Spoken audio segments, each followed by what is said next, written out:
Guys, have you ever heard a word so long that could take your breath away?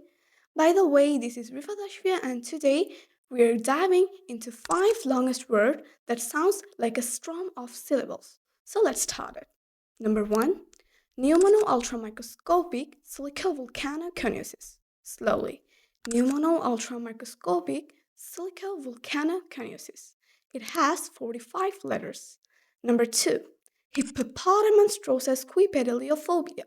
Slowly. Hippopotamonstrosesquipedaliophobia.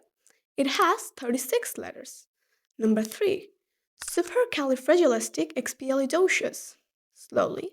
Supercalifragilisticexpialidocious. It has 34 letters.